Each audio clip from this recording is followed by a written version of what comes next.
Welcome back to Lost Legacies, the show where we talk about the ABC hit series Lost.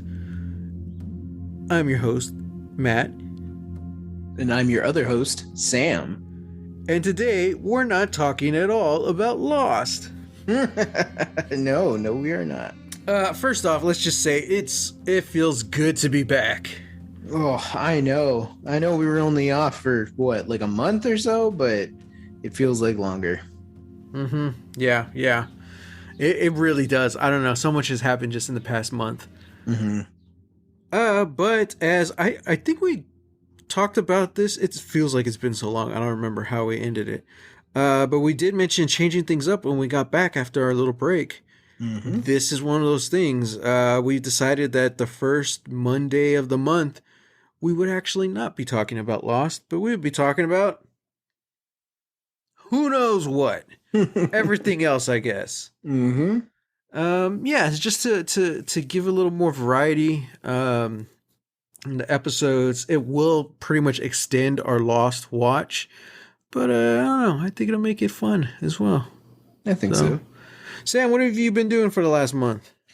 Oh, just out there living life on the edge, watching great movies, reading great books. I saw The Batman. Nice. Mm-hmm. I'm gonna ask how is it, but keep in mind I still have not watched it. Well, that's okay because it's coming out this month. Actually, it's coming out on HBO Max. So, yeah. It's great. I loved it. I thought it was good. It feels very inspired by Batman the Animated Series. And I know a lot of people were trying to compare it to like, oh, it's like Seven, but a superhero movie, and it's like kind of, but honestly, it pulls more from like the cartoon and even like a little bit like the Adam West show. Like interesting. It's a funny movie. Mm-hmm. Yeah, and I don't know. I think it's great. I really loved everybody in it. Robert Pattinson is fantastic. Yeah, watch it. I think also just the idea of it's like a superhero version of Seven. It's because of the concept of the Riddler, and the way he's doing these crimes and stuff. That nothing about that says like, oh, in the second one it's also going to be the same. It's like, no, it's similar in the way the villain kind of works. But yeah, okay, I could see like it pulling its I don't know, maybe roots from the animated series. Did any of them watch? Like, have the creators or cast talked about the animated series? Yeah. Matt Reeves, the director, he loves the animated series. Yeah, so that was like my first clue, like, ooh, okay, this is gonna be different than any other Batman we've seen. And yeah, like you can kind of feel that and that's why he set this in like Batman's second year, so that he can already have sort of like an established presence. He's met a few of his rogues before. Yeah, so like he still feels young, but there are a lot of elements that I can see like, oh, okay, like this is potentially where these characters could go, Mm-hmm. So yeah, that's really cool.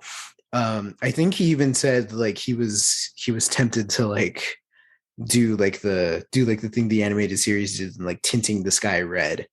In certain shots he doesn't do that, but yeah, there are some moments that I'm like, ooh, this feels very animated series. It feels really cool.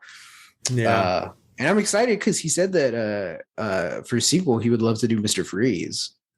Oh man, like kind of a grounded take on Mr. Freeze. And yeah, like I'd be down for that. I'd be down. I feel like there's an element of sci-fi that needs to come with Freeze, but yeah, I think I was super impressed by this one. That yeah, I trust it. I trust whatever he would do. Oh, that's cool, man. Mm-hmm. Nice. I don't think I've seen any movies in the past month. Yeah. I almost went to go see the Batman. I even had my ticket. But I realized that you hadn't watched it yet. No one else I knew had watched it yet. I was like, oh, well, I'm gonna watch it. Who am I gonna talk to about this? I even had the tickets for the D box, so I get to like move and shake you around. But yeah, and also like I haven't been back to the movie theater since before the pandemic started, so I was just kind of like, I don't know, I was just weirded out. I was like, I don't know, Mm. like I I was excited for the concept of the movie, but not actually going to watch it. So I'm like, Hmm. yeah. So I didn't. I ended up returning my ticket, and then literally like the next day or whatever, everybody saw it. And I'm just like, oh, okay. Now I'm the last one to see it. Mm. So yeah. Oh well. Oh well. I'll watch it when it gets to HBO. Yeah. And then we can talk about it. Yeah. But Harley Quinn was given a third season on That's HBO. I right. think I it's did coming hear out that. soon. I don't know when. When it's finished. Yeah, I don't think I saw any movies in the last month. I've been watching a lot of TV. What have you been watching? I don't I don't remember. I don't think I've mentioned this on Lost Legacies. I think it was all within the last month, but I started watching The Wilds on Amazon Mm-hmm. Prime, Ooh, okay. which is very, I don't know how to describe it without giving anything away. Very similar to Lost. It's around a plane crash, but essentially the concept is a group of, I want to say like 8 or 9 girls crash land on this deserted island and they have to survive. It's not, this isn't a spoiler or anything, but a lot of the story is told through flashbacks,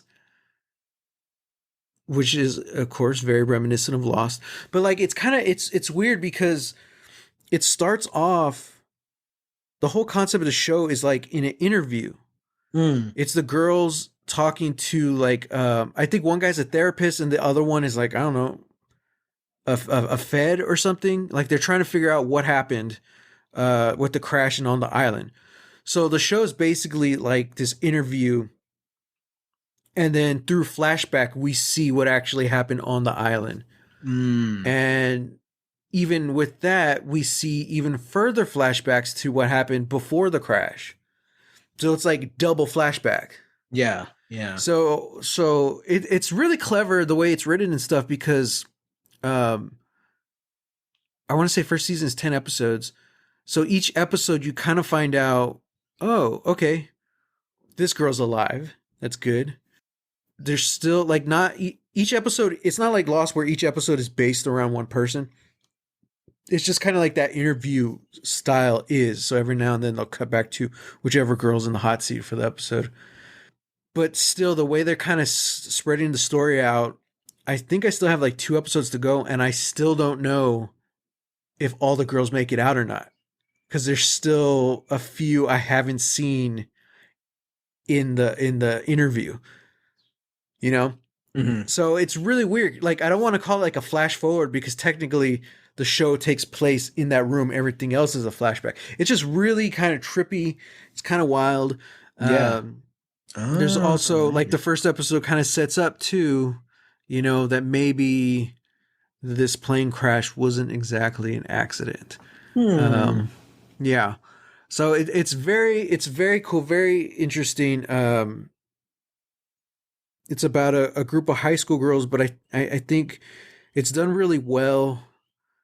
You end up loving all the girls. You end up empathizing with them, even though they make a lot of dumb choices.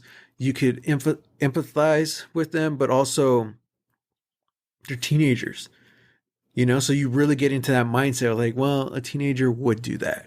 Mm-hmm. So yeah, it's really interesting. I don't know if we would get a show like this if Lost hadn't existed.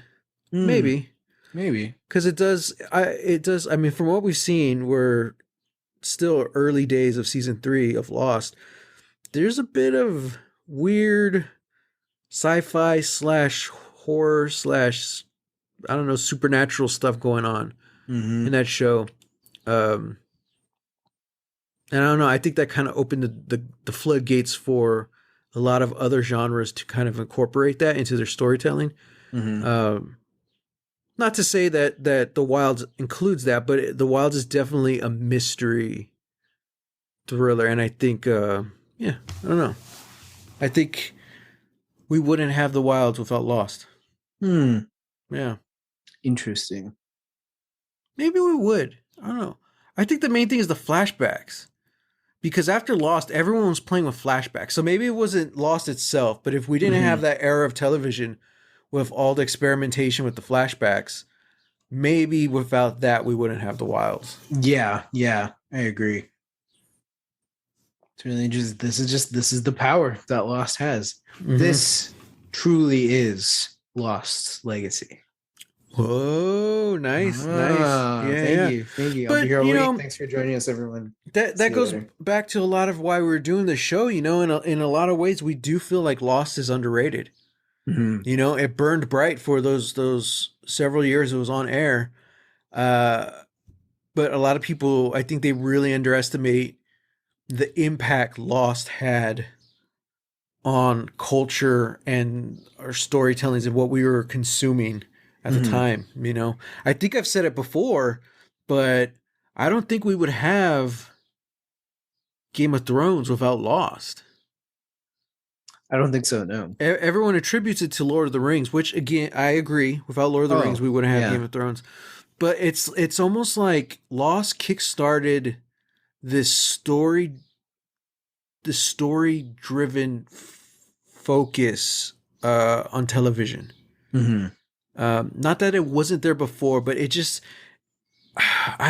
so hard to explain. TV changed forever after that first season of Lost. Hmm. Um, Especially like the way we tell mysteries. And I don't know. I think that's also the turning point of like the nerd culture. Because Hmm. Hmm. look at us now. We have live stream D&D shows are turning into cartoons and they're being consumed by everyone. Hmm. And it's like the nerds have already inherited the earth, and I think a big part of that was Lost, because it's the same thing with Game of Thrones. You had non-fantasy fans watching fantasy. They got Hmm. suckered into watching a fantasy show, you know? Hmm. That's kind of what Lost was. You have people who don't really care about fantasy or sci-fi or anything like that, and they somehow got pulled into this mystery. Hmm. And again, whether you think it paid off or not in the end with the series is irrelevant, because the point is it got that into the zeitgeist. Hmm. And I think that combined with Lord of the Rings, because this Lost was hot off the heels of Lord of the Rings, two separate projects, two separate styles, but just that span of years just started changing things. That's also, I mean, look, Lost predates the MCU, Oh yeah, easily. so I want to say, what year was Iron Man? Oh 08. Oh eight. Okay, so that was Hmm. probably like season 4-ish, maybe, of Lost. Hmm. So yeah, I don't know. That's when the geeks started taking over. Yep. It started to become cool to be nerdy. Hmm. Hmm. Um, yeah. Ah, what a So, time to be alive. ooh, man, I know. So yeah, I've been watching The Wilds. I've been watching Letterkenny, which we'll have to talk about that show one day. Just because Complete opposite, of the spectrum of Lost. yeah, we were talking about it at work just today, and like I really don't know how to explain the show to people. Mm. Because if I feel like if I tell you what it's about, nobody's gonna want to watch it. And they're like, "Oh, really? That's what it's about." But Mm. yeah, I highly suggest you check it out. It's funny as heck. Mm. If you love Canadians, you're gonna love this. What else is going on in the world? Good stuff, please, because there's been a lot of crazy stuff happening in the last month. Yeah, yeah. Uh, Well, I mean, I started watching this show on HBO called Raised by Wolves. mm-hmm. That one's been pretty interesting. I only really got into it because a lot of people I follow on Twitter were like, you gotta be watching Raised by Wolves. And I completely forgot that show was on. I haven't seen any like advertisements for it or anything. Mm-hmm. And yeah, it's good. It's good. I'm only a couple episodes in so far. It's very heady. It's very heady science fiction. Um, yeah, I don't know if I love it. I kind of like it so far. Um, so yeah, so we'll see. So we'll see where that goes. But show that I love, show that I loved since the end of episode one. Our flag means death.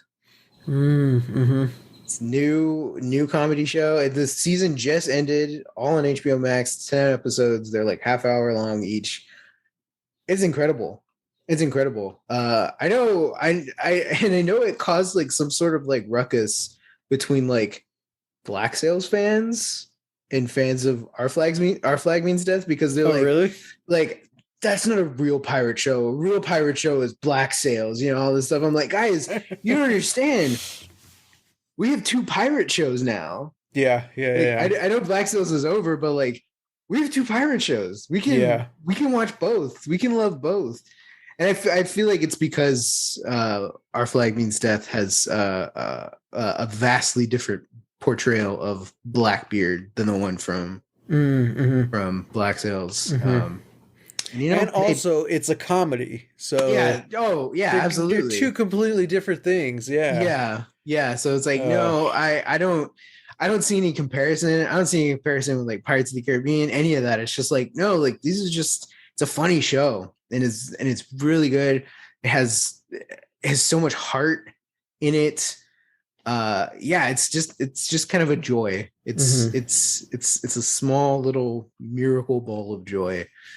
I love it. I love these gay pirates. Yeah, that's one I'm gonna have to check out. Mhm. I do love me some pirate adventure. Did we talk about Vox Machina? I think I think we talked a little bit. a little bit as it was airing, right? Yeah, I don't remember if we had finished it, by the time we did our last Lost Legacies episode. I don't believe we did. But yeah, I honestly don't remember. But I mean, so far, geez, man, I loved it. That's what we were talking about earlier. Critical Role is a live stream Dungeons and Dragons campaign, Hmm. which became extremely popular. And now they made an animated series of one of the story arcs. Hmm. And it's called The Legend of Vox Machina on Amazon Prime. I love it so much. Hmm. Um, and like, look, I'm a fan of Critical Role. I was going and expecting it was going to be good. I was going to love it, but I was just like so surprised of how good it is. Hmm. Because even, I mean, the first two episodes, it's kind of like a standalone story. It just like kind of introduces you to all the characters and like, okay, it's cool. But once you start getting into like the main storyline of the season, like it's just so impressive, and they change a lot of stuff and they do a lot of things that, uh, if you've already watched Critical Role, you're still not really gonna see what's coming. It's like it's really Yeah. well done.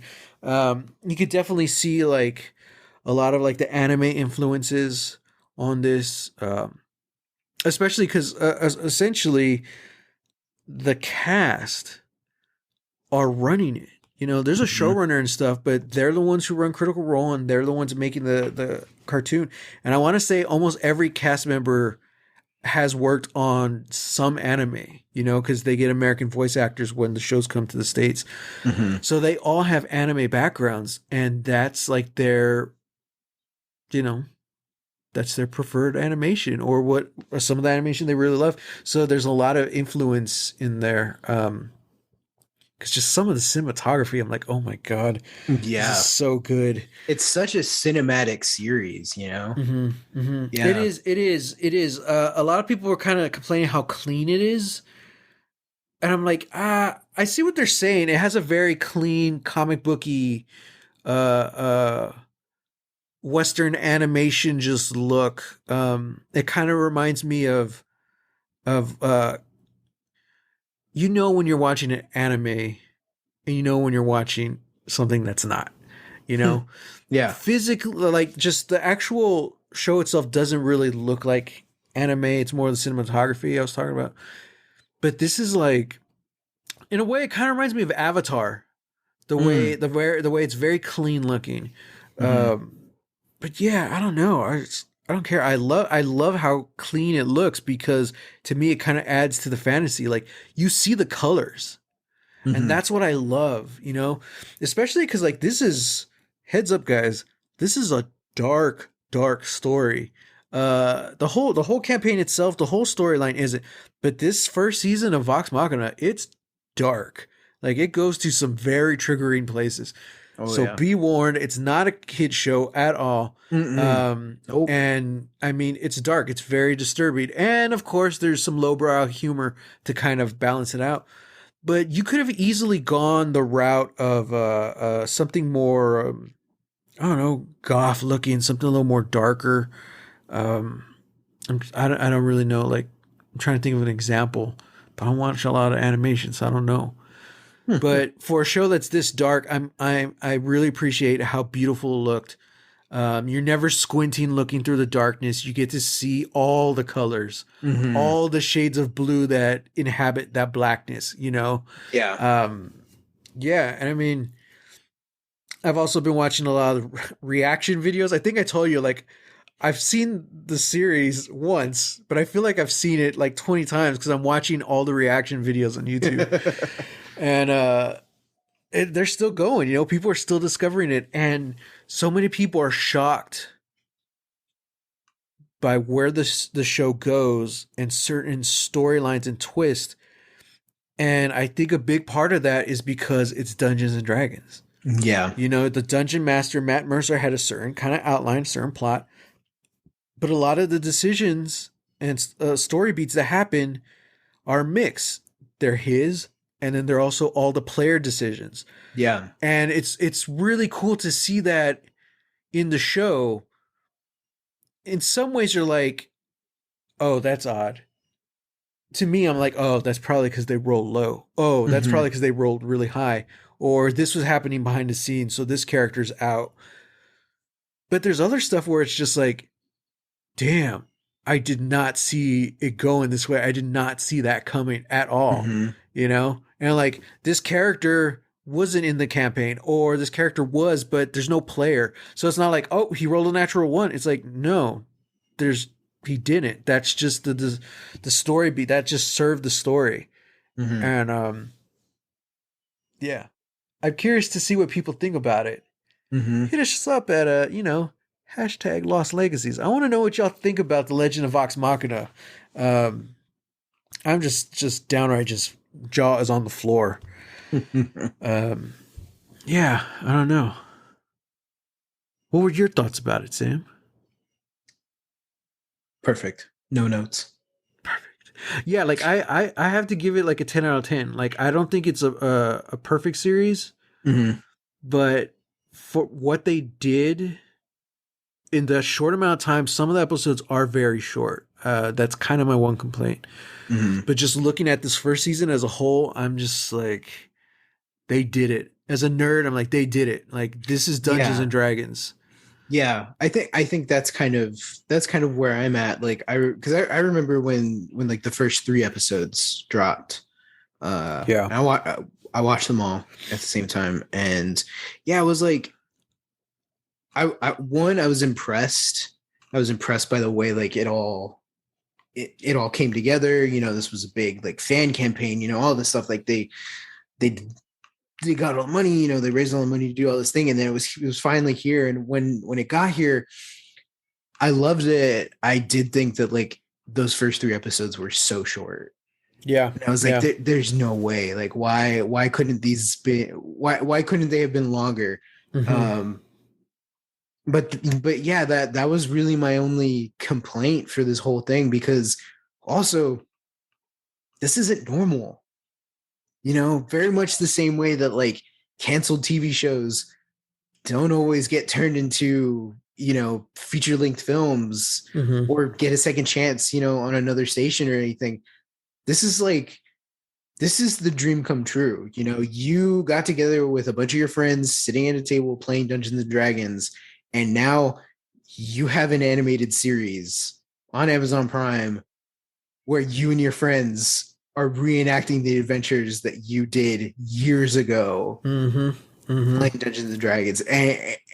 and it's so cool, you know. And you're right, like people are experiencing this for the first time, and this is going to be some people's entryway into Dungeons and Dragons for the first time and Yeah. tabletop RPGs. Like that's good. That's a good thing, you Mm-hmm. know. Mm-hmm. Like we love Dungeons and Dragons, and you know it's always great to just have and see more people getting into the thing that you love.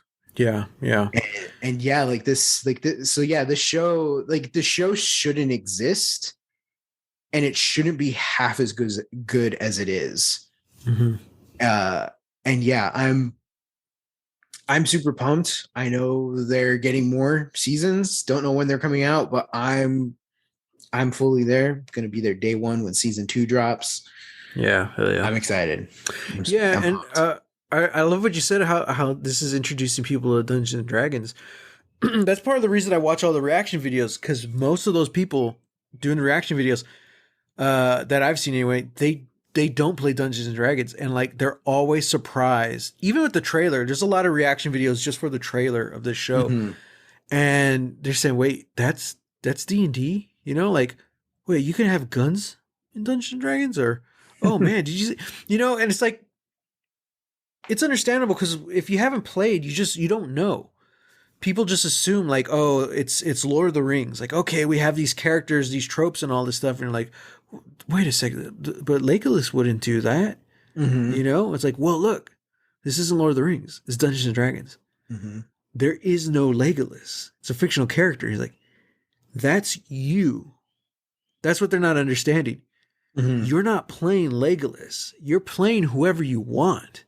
Mm-hmm. So I mean, I guess if you want to play Legolas, you could, but you can play Legolas. I don't know.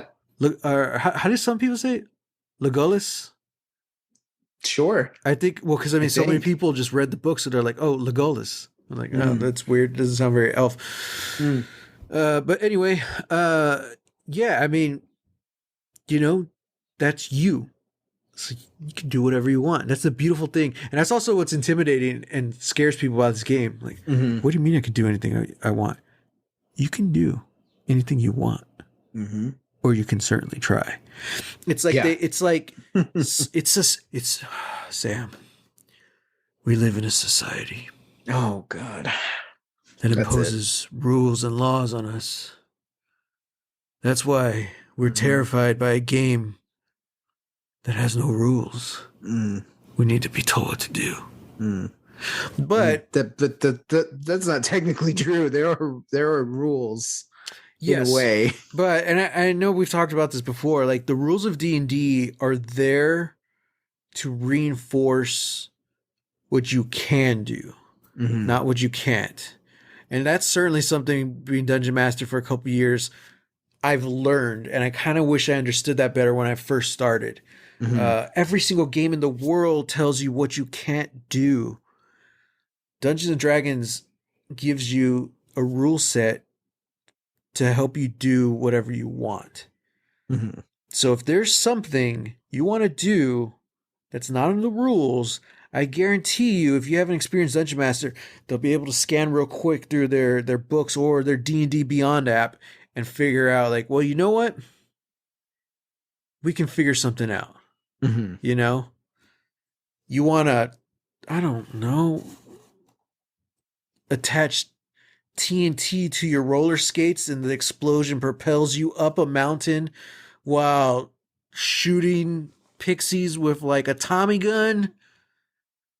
We'll figure something out. There's no rules for that in Dungeons and Dragons, but there are rules for guns. There are rules for moving fast. Mm-hmm. You know, like, okay, well, there's a haste spell. Maybe that would help. Maybe it'll affect accuracy. So it's all these little things that you don't have to worry about unless you're running the game. But if you're just playing, you don't have to worry about this. Your dungeon master can worry about it. There's all these little things that are there. Like, well, maybe I can make some rules for this. All right, Mm-hmm. try it. Let's do some rolls. Boom, Mm-hmm. you're playing Dungeons and Dragons. Yeah. Hang on real quick. I'm gonna I'm gonna write out a new character that is gonna roller skate everywhere and has a Tommy gun. Yeah, there you go. I was just, Favorite, I don't know. I was thinking about Harley Quinn for some reason. You know, I'm just like, that seems like something she would do. right? Yeah. But speaking of which, there's actually something I wanted to bring up in the beginning of the episode, Sam, Oh, okay. but I somehow forgot.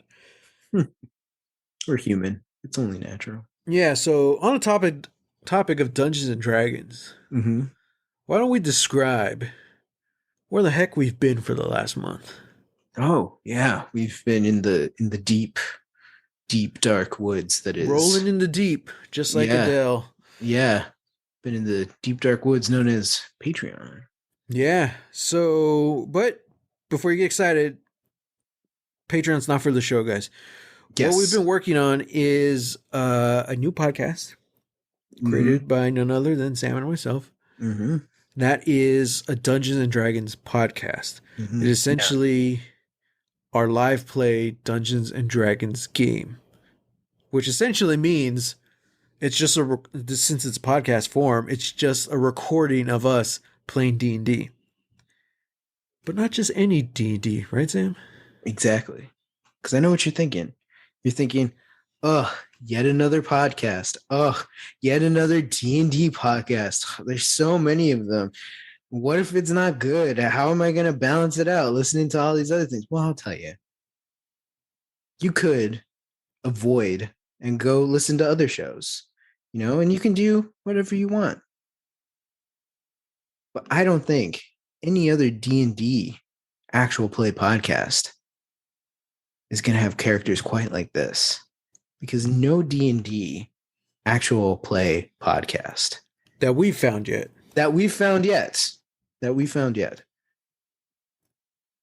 has teddy bears. That's right, baby. Mm-hmm. Dungeons, Dragons, and teddy bears. Mm-hmm. Yeah. So essentially, the show we're working on is The Adventures of Cinnamon and Oatmeal. Now, if you know us, then you know we've been working on this for a very long time. Mm-hmm. If you don't know us, you now know we've been working on this for a very long time. Because Cinnamon and Oatmeal were the teddy bears that we grew up with. Yes. And for years, literally about 20 years, because we started I was early high school, late middle school. Sam was elementary, maybe. Mm-hmm. We started writing down the adventures for these guys. Well, of course, because it's all because of the mother. We were like getting into a film and say we want to be movie directors, and she said, "Well, you have your story right there. Your teddy bears." I'm like, "Oh, Mom, what do you know? Filmmaking, mother, really?" And I go to my room and I start thinking. I was like, "What would a Cinnamon and Oatmeal movie be like?" And of course, being teenager, maybe I was a teenager, maybe a little younger. I don't remember. Mm-hmm. Oh God, 20 years ago I was a teenager. Oh, I'm so old. Yeah, at the time I was like, well, of course, if we're gonna do a movie, might as well do a trilogy. So they were all the rage back then. Yeah. So and that's kind of how it started. Me and Sam just started writing it as a movie, and then we switched it to a comic book. Then we switched it to like a book, and then we switched it to like a cartoon, and then back to a comic book, and like just off and on, So I mean, this was maybe pre-high school or high school for me, and then throughout college, throughout my theater degree, film school, just in and out. Cinnamon and Oatmeal were always there, percolating in the back of our heads. Slowly working on it, changing, coming up with these adventures. The adventures grew and matured a little bit. Yeah. Well, I don't know about matured, because we always had we're going back to Batman animated series. That was a very mature cartoon for kids, and that was kind of like inspiration. In fact, I think some of those early Cinnamon and Oatmeal adventures were really dark. And even now as an adult, I don't think I would touch that. Yeah. Not because it was like triggering or anything. It's just like, I don't know how I can pull this off and get like a good I don't know, moral out of the story, but also have fun. Mm-hmm. Do you Mm-hmm. remember the Bomber Man story? Yes. Yeah. That was the exact episode That's I the was one you were thinking of. thinking It's about. like, Yeah, yeah. yeah, that I it's wrote a that one. story where Cinnamon, my teddy bear, has to help this guy who was a hostage who had a bomb strapped to his neck. He and basically the police and the cops are trying to like isolate him so he doesn't blow up around people. All he wants is to see his family. So my teddy bear, Cinnamon, basically helps him escape to find his family and say his last goodbyes and stuff.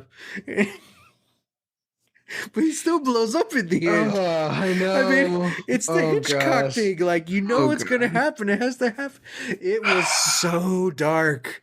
Young Matt wrote that. Mm-hmm. Oh, God. And he would not budge. Ah, He would nope. not budge, no matter how much I was like, Matt, we can't have teddy bears do this. This is awful. Like nobody's gonna watch after this episode. This is insane.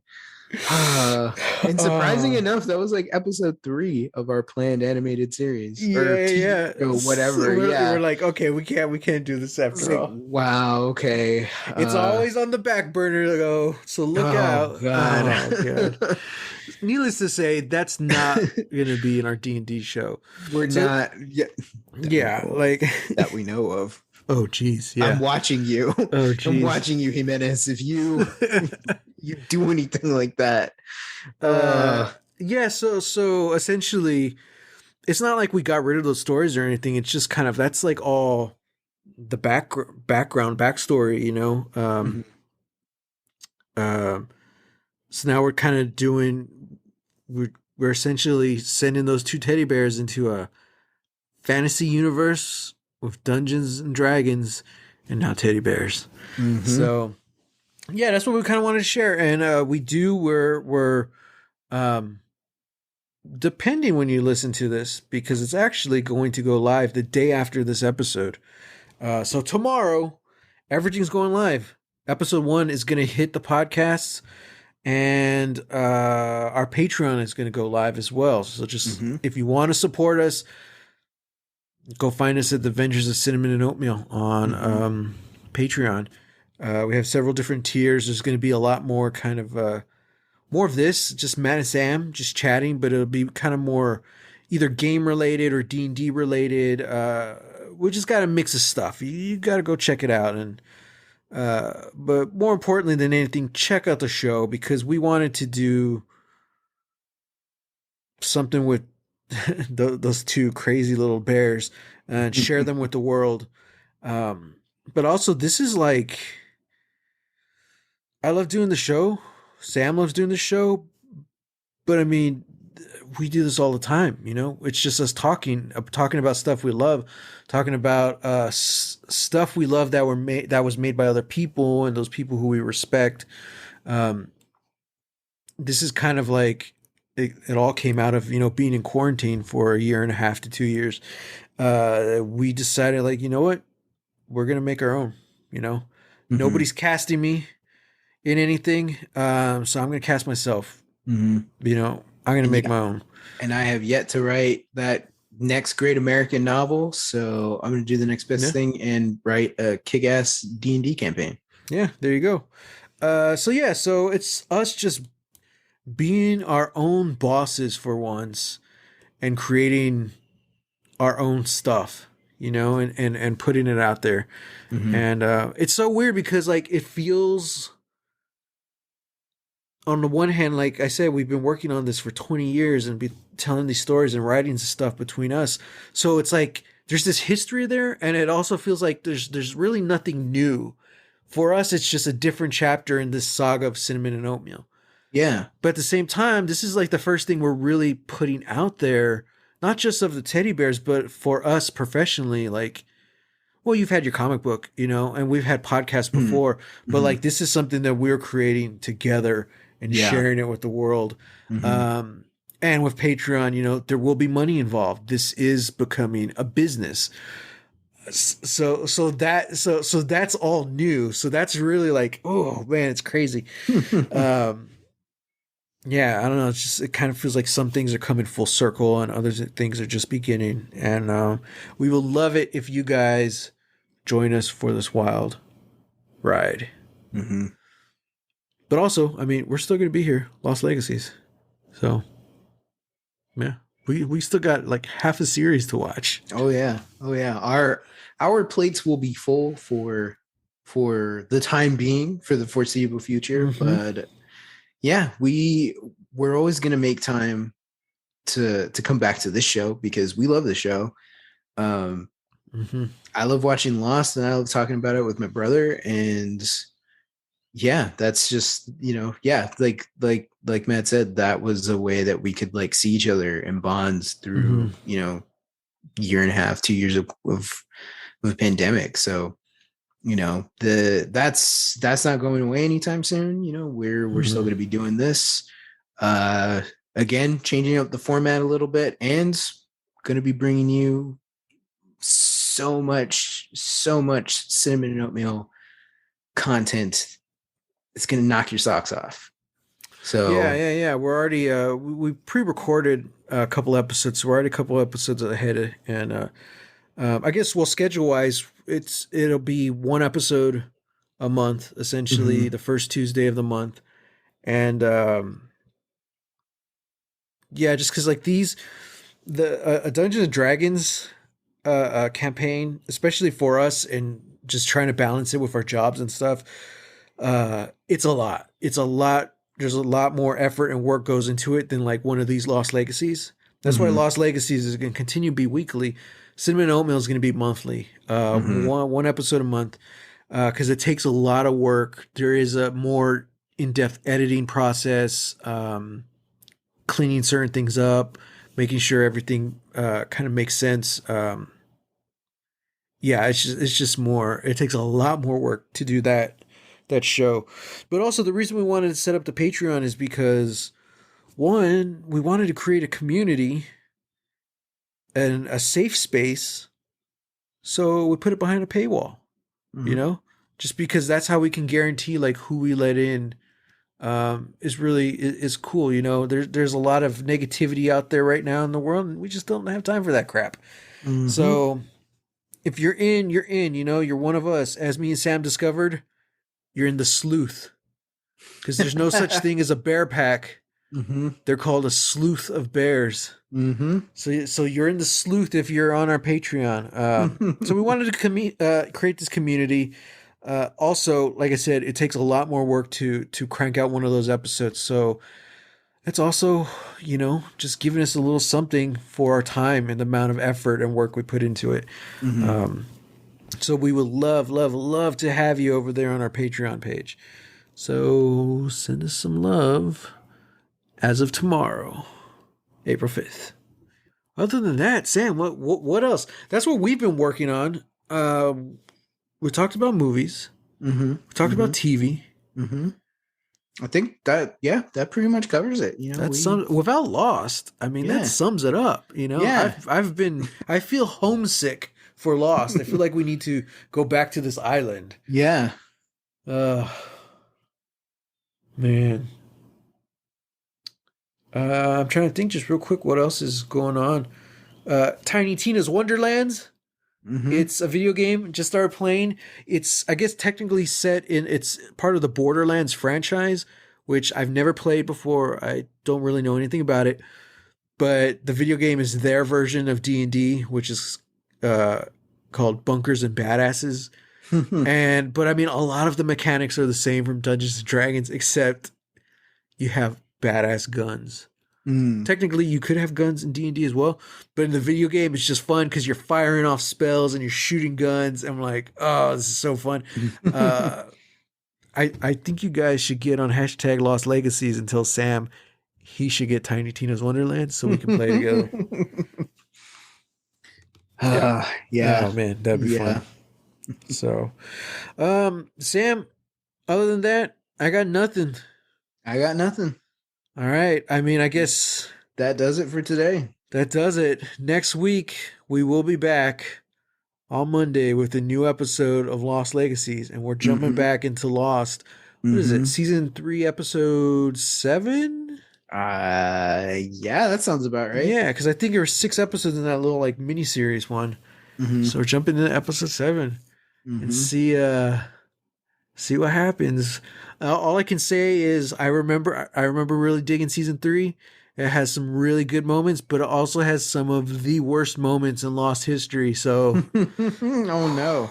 it's gonna be Uh juicy season, Sam. uh-huh. We're in for it now. hmm It's also gonna be interesting too because like still to this day I don't know why they split the season like that, 6 episodes and then the rest. Mm-hmm. Um, but I guess we're gonna see like what changes storytelling wise. If it's gonna feel different. Yeah. Yeah. Yeah. I guess we'll just have to find out. And you can find out along with us.